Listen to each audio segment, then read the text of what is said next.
Welcome to the Pathways to Prosperity podcast, where we explore personal, professional, and financial success stories of top achievers. Let's dive in.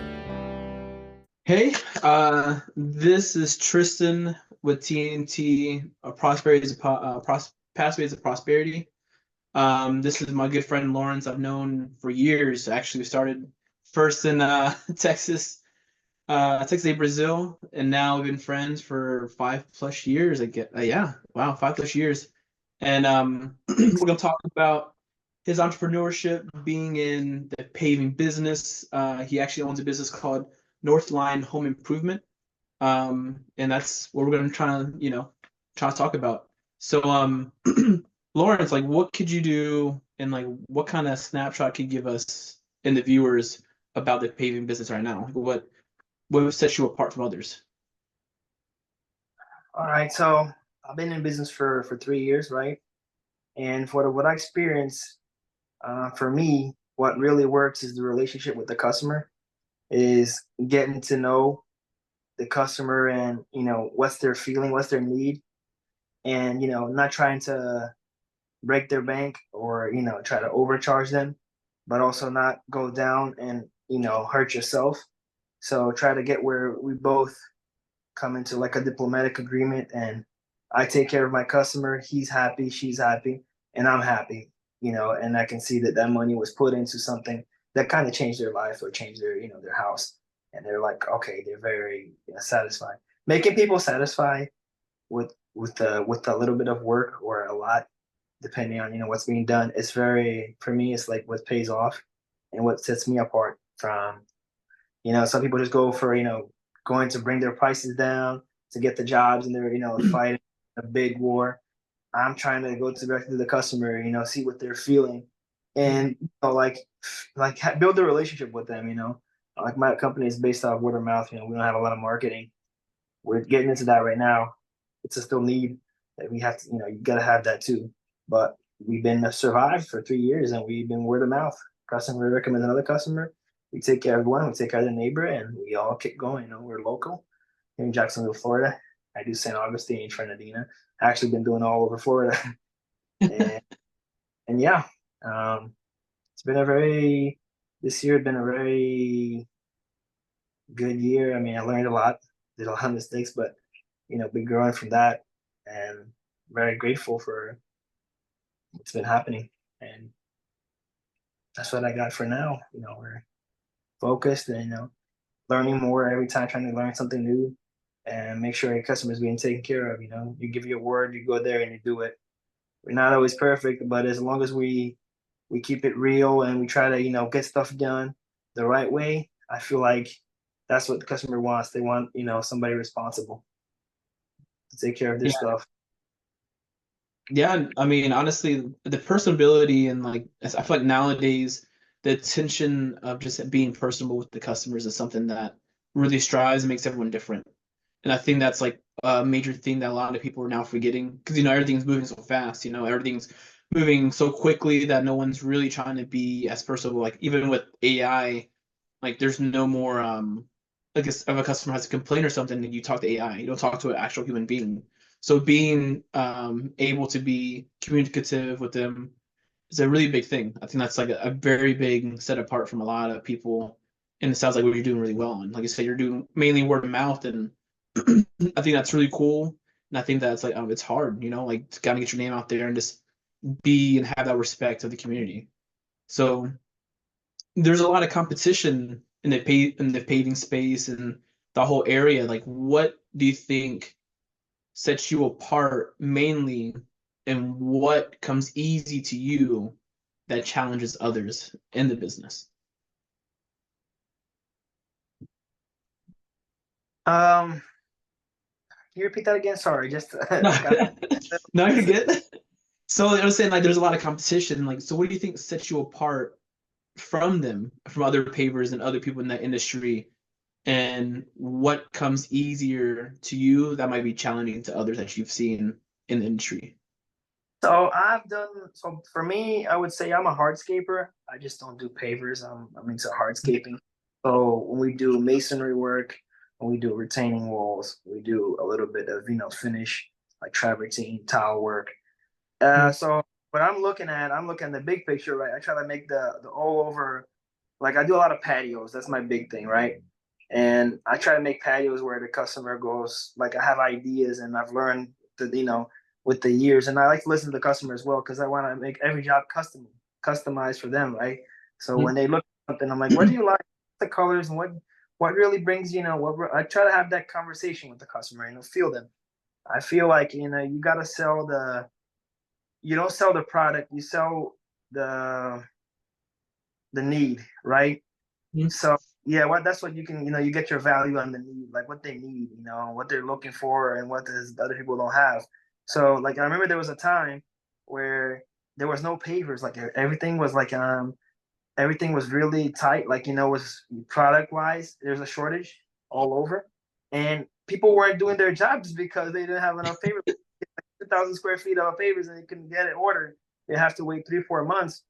And that's when I came with the idea, somebody told me, and I think it was a mentor of mine or somebody that I really respect. And they were like, you got to go and be creative. You got to think out of the box. And when I thought about that, I was like, okay, yeah, what about if I sell 500 square feet of one pavers and, mix and match that with other stuff, put something concrete around, put some turf. And I started doing that and I started getting a lot of jobs with the people who were waiting. They wouldn't want to wait. So they would go with me and I had the ideas, and boom, people start getting my jobs, like my ideas. It's okay, you can, but like I would definitely, I would have the creativity to go into something different, and they would be like, "Wow, that's really nice," the way you thought. I wouldn't even imagine about that. So you got to sometimes think out of the box, think outside of the box to get your results. Um, Yeah. Yeah. yeah, I do like to also, yeah, I do like to do patios because that's where I get very creative. I do like a lot of things. I try to feel with people, like especially like where they from, what they like to do, what's there in the military, and that does impact. It's like people are in there that are military, they don't have a lot of time at their house, like so they want something more chill when they get home, something that to relax, to barbecue. So you try to think about the outdoor kitchen, something that's gonna convince them that they can sit there with their family and and chill. Then there are people that are like investors, they want something more simple, straightforward, boom, like, something that's going to work and it's going to look good and it's going to just keep going. And so every customer has a different taste. And, you start getting in the trade and you start to see what their feelings for. I deal with a lot of, I deal with some custom builders. I deal a lot with, with big customers that buy houses. I deal with, and I deal with the homeowner, the regular homeowner that has their house and they want to just improve and they're going to live there forever and they want something very nice. So I try to, at different customers, different point of views, I try to feel them all. I try to get with them and see what they're needing. Right. And, that's what I base my company off. I don't want to be that company that has like 2,000 jobs and it's just going crazy around the city, having 10, 20 trucks. I prefer to have like a reliable team and, just solid people that I can, control and manage. And I don't have to control. I can just manage them, delegate them, and then they're going to take care of it. And then I can be creative and get on the job and see the customer. And but when the customer gets to see you and talk with the owners, they feel much better and, safer than just having get someone to start the job and just leave. I like to be always around, always available. I know sometimes it's really hard because there's so many customers, so much like my day, I would say I spend 10 hours on the phone, easy, right? So like always people calling me, different numbers, customers, everything. And I try to be available for everybody. I know you can't do it because I only have one truck, right? I run around. I can't, I can't myself. But I try my best to be around and, and also give time to yourself. That's very important. When you have time to yourself, you're not stressed and you can actually face the day better and you can deal with your customer have a better approach. Because sometimes if you're too busy, you kind of, your head somewhere else. So you always got to have that time so we can pause a little bit, think out, and just organize everything because that's very important. When you organize your day and time management, that's a game changer right there, man. Simple stuff, that you can get a book and learn about it. That'll change your business attitude. That'll change your ideals. And that would just get you in different paths where you, instead of just being stuck there with everybody else, you're moving to a different direction where people actually respect you, people value your time, and they don't play around with you. They know that you're there for business, and you're trying to get stuff done, and you got to go.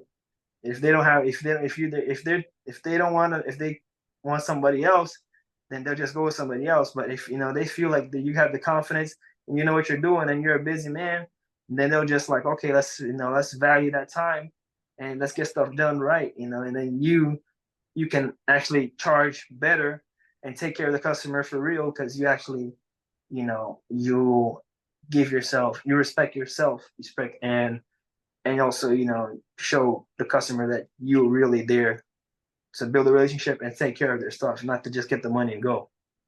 Right.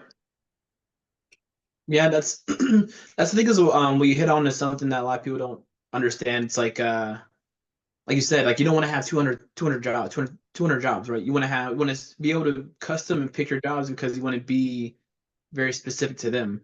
And that itself, I think a lot of people get lost in like the aspect of just trying to pick up as many jobs as they can versus being able to pick the jobs they have. And I feel like that's what you've definitely You only learn that doing it, though. That's for sure. yeah.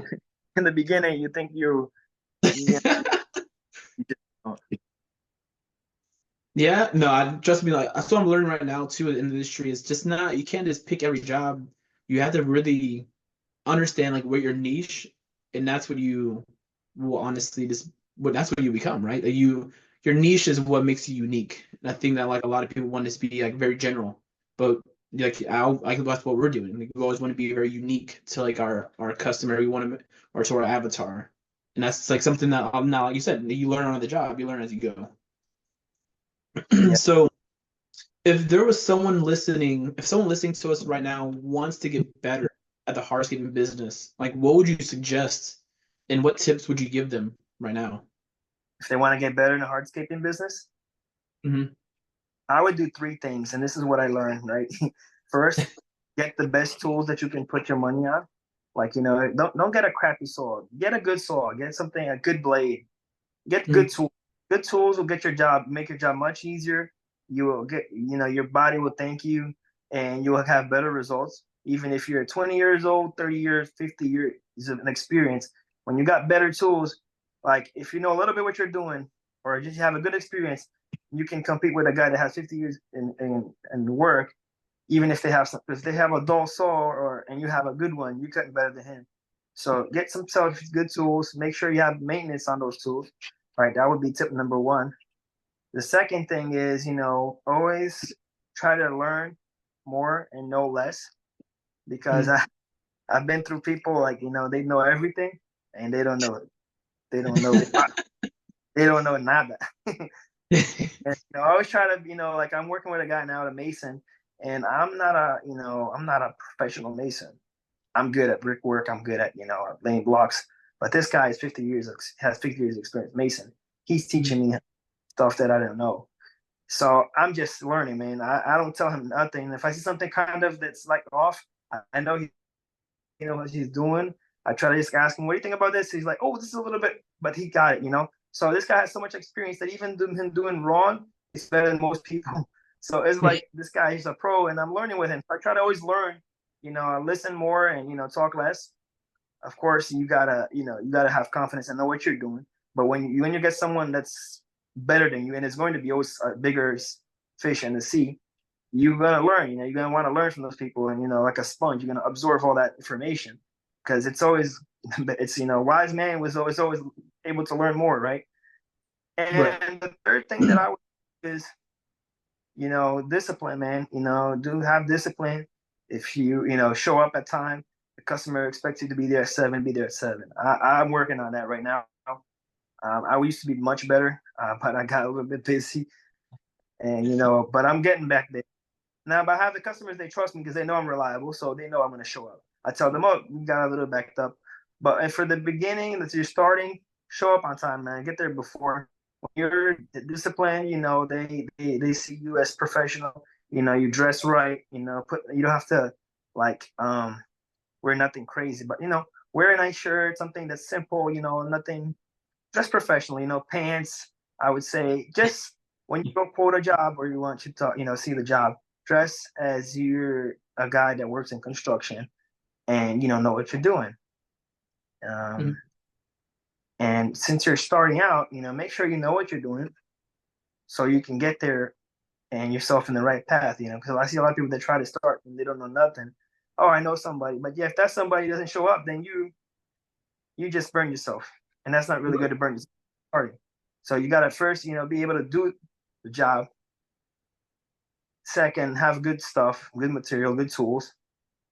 Mhm. Support actually, right? So yeah, third, reliability, show up on time, discipline, wake up early, because you're gonna have to wake up early in this type of business. Yeah, And, trust me, I realize that. It's hot. and then the fourth thing would be, listen more, be more open minded. That would be So it. That's a thing that I would give to somebody that's starting. yeah, I definitely like being out here, and I mean, I was on the West Coast for. I mean, we talk every once in a while, like for the past 4 years. So I mean, I'm from Nashville, Tennessee, and the humidity is not the same as back in Nashville to Florida. Florida's like I feel like it rains every day, That and shows that these was that people, was that was a time I yeah, the people, yeah, it's a lot different. But so what are the biggest challenges you've had to overcome in the past few years in your career? What do you think? biggest uh, economy. The economy, was doing really good, and now it's not that good, right? So yeah, the economy takes a lot, and I was able to have to deal with the shortage of having to get rid of people, and because you couldn't keep everybody, so I had to shorten my group. Uh, and work with less people, and as people they rely on those jobs, and it's really hard. Uh, the other challenge that I had was time management. I wasn't doing my time management right, and financial management for sure. You got to realize that when you got a company, you have to, you have a lot of, you got more. Basically, when you have a company, your company got to be rich, and you have to be poor. And I was the opposite in the beginning. I was poor and I was rich. I was getting that money. Didn't have a lot of experience with good amount of money. So when you're seeing yourself getting yourself into 4, 5, 10, 15, $20,000, you're like, oh shit, I made it. And it's not true. The truth is you gotta get taxes. You gotta pay you gotta pay tools, maintenance on tools. You got the truck's on the breakdown, all that stuff, those overheads. You gotta make sure you got that covered. And if you don't be careful with your financial, you're not gonna be able to get that because sometimes you won't have enough work, and then that those bills are gonna keep coming. So Mhm. one that I would definitely do, and that was a challenge for me in the beginning, is I bought a truck and I did payments on it. Don't do that. Get yourself something that works. If you can get yourself a 2500 truck, definitely working in the paver business and hardscape or whatever. Just have a nice 2500, but try to get it cash. I would say if you're gonna start, just try to make yourself get your truck paid off because that will help you a lot, and that truck will make you money. It's gonna be an asset. So I learned my lesson there. So yeah, that's what I would do. Yeah, I remember. No, I remember when we first talked. You were talking about well, throughout the years, you were talking about how like you were saying that it's just really hard to really balance that life. Like you said, like you're having these $10,000, $15,000 jobs, but now I gotta pay for these tools. Like I remember I started doing some side jobs related to like landscaping and tools. Like you said, it really matters. Like being able to execute the job well, or I mean, small like other things like the car breaking down. So I can only imagine some people having all that money in their face, and like you said, like you have to act poor, but your business has to be rich.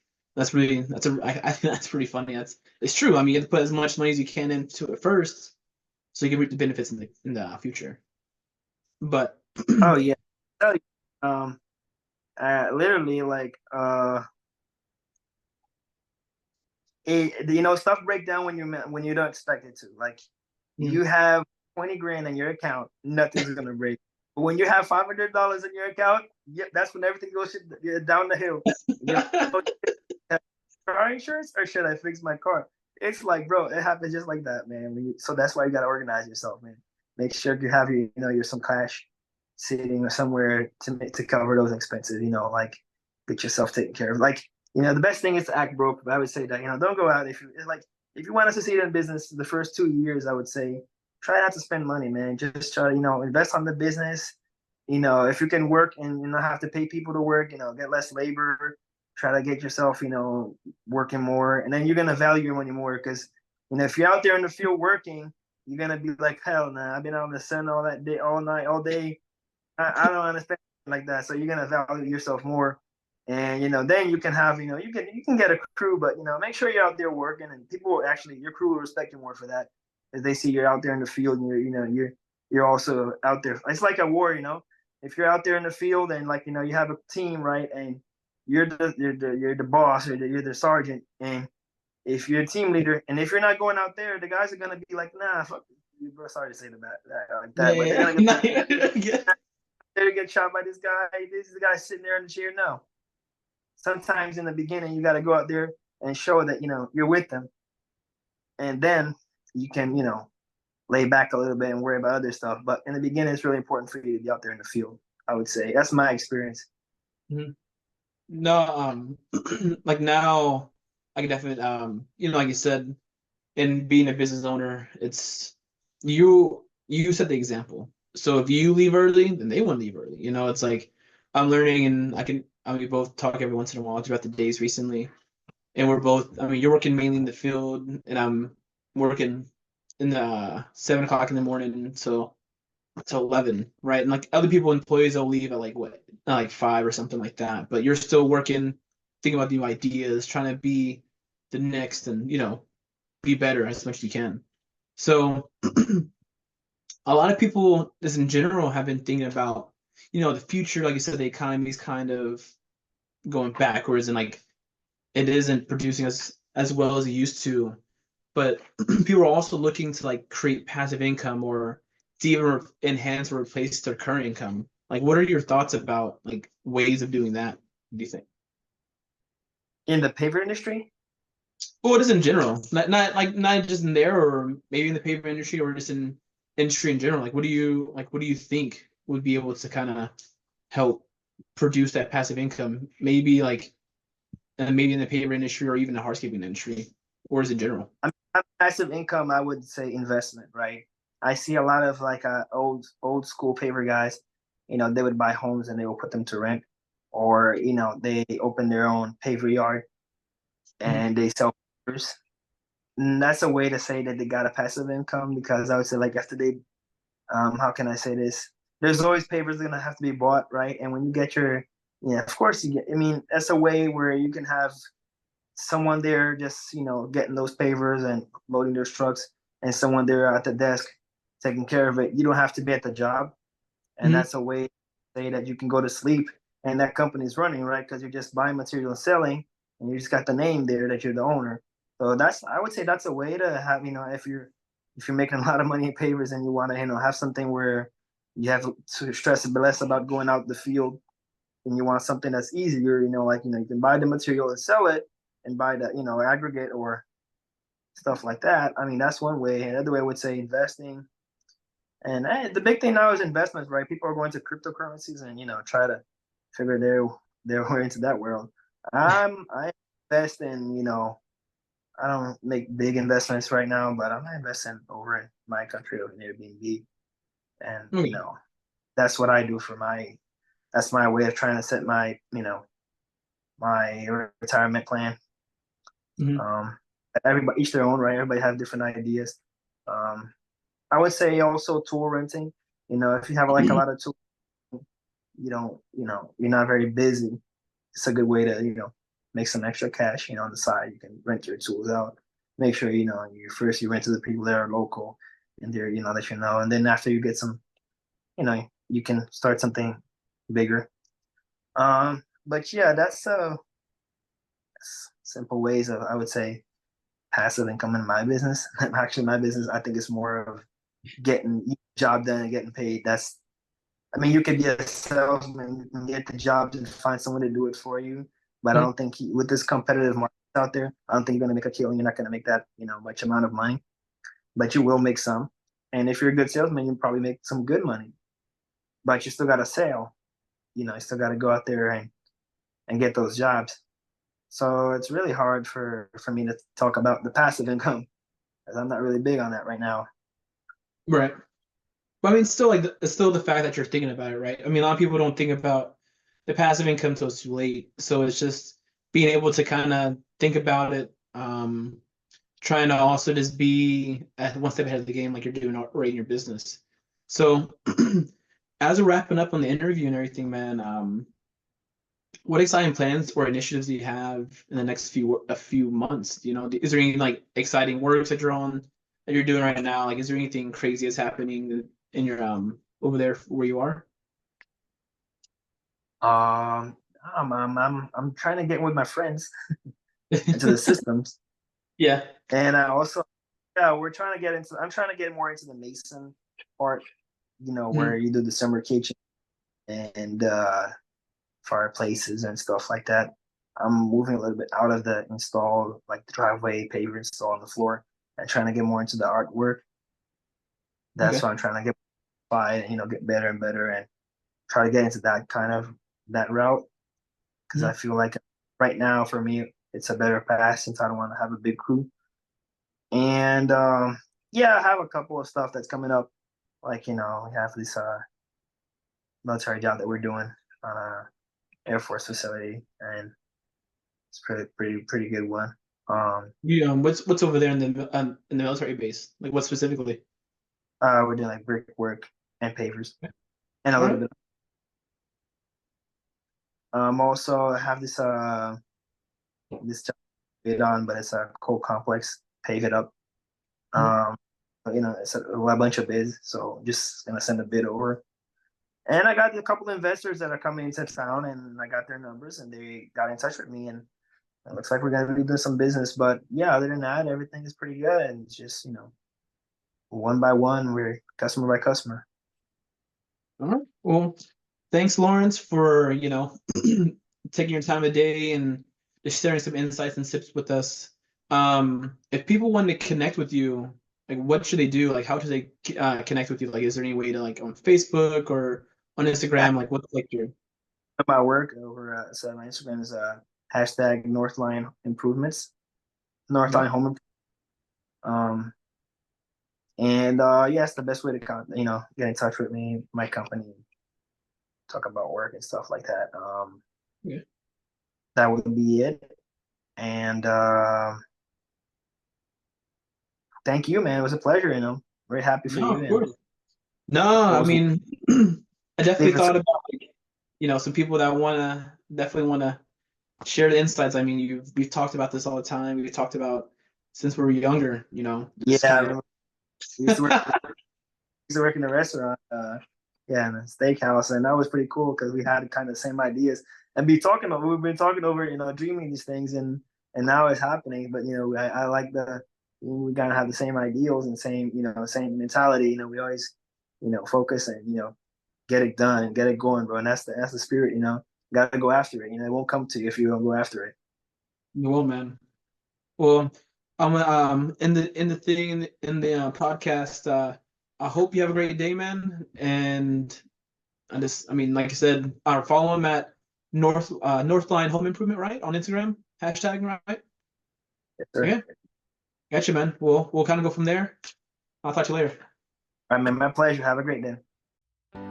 Thanks for listening to the Pathways to Prosperity podcast. Got a success story to share? Visit pathwaystoprosperitypodcast.com/guest and apply today.